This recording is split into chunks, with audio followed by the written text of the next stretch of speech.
Hey, what's up guys? My name is Blake and today we're going to be talking about the Pint X. Let's go.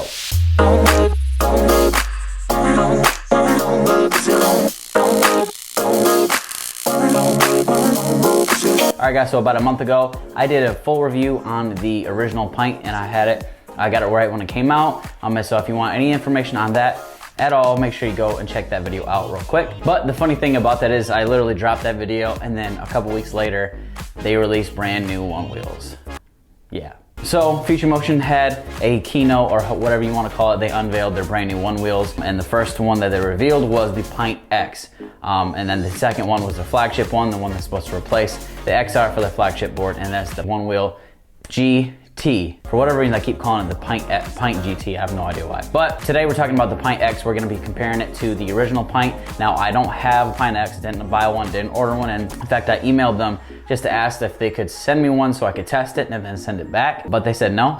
So all we're doing today is just basically talking about the board and kind of comparing it. What's the differences between the original Pint and this brand new one that just came out, and should you upgrade if you already have a Pint, on all that stuff. So let's get into it. What the original Pint did was it bridged the gap between a lot of people who are kind of scared of the XR, intimidated by the big board, high speeds, big tire. It got those types of people onto the board, got them because it's less intimidating, so they could get up onto the Pint, try it out, test it out. It's not as fast, the wheel's not as big, it's not as intimidating, it's got simple stops so you can get off of it and dismount it easy. All that good stuff, so it's really good for beginners. It has some downsides because it topped out at 16. It doesn't let you just cruise at 16. Your cruising speed is kind of like 11, 12, 13, and a lot of people didn't like that. And obviously, the shorter range, 6 to 8 mile range, a lot of people didn't like that, but the feel of the Pint is what people really love. So a lot of people were getting the Pint, and even though it wouldn't go as far, they would still ride it because it's more portable and it felt great. They love how it carves because the smaller tire and all that stuff. With this new Pint X, Future Motion basically fixed everything that was essentially wrong with the original Pint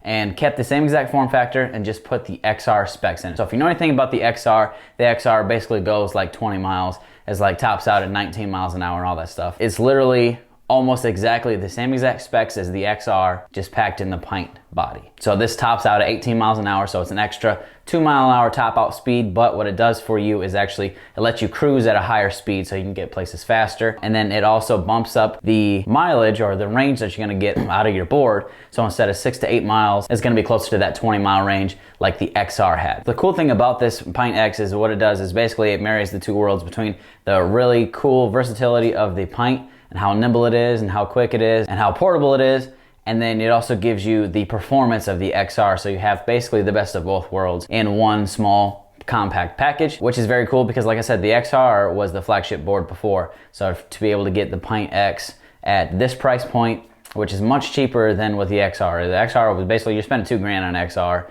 $1,800, but for this Pint X, you're spending, I think it's like just over $1,000.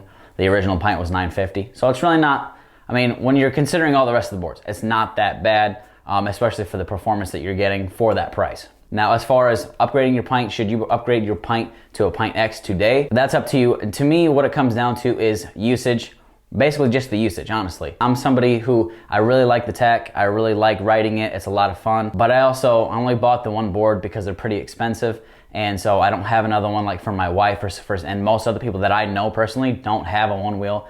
So I'm not busting out the Onewheel like 5 days a week. So for me, the original Pint is going to be perfectly fine for now until, you know, in the future, maybe if one of my kids want to pick up the Pint, want to pick up Onewheeling, I can buy the Pint X for myself and then they can ride the Pint. But like I said, to me, it just comes down to how much you're going to use the thing.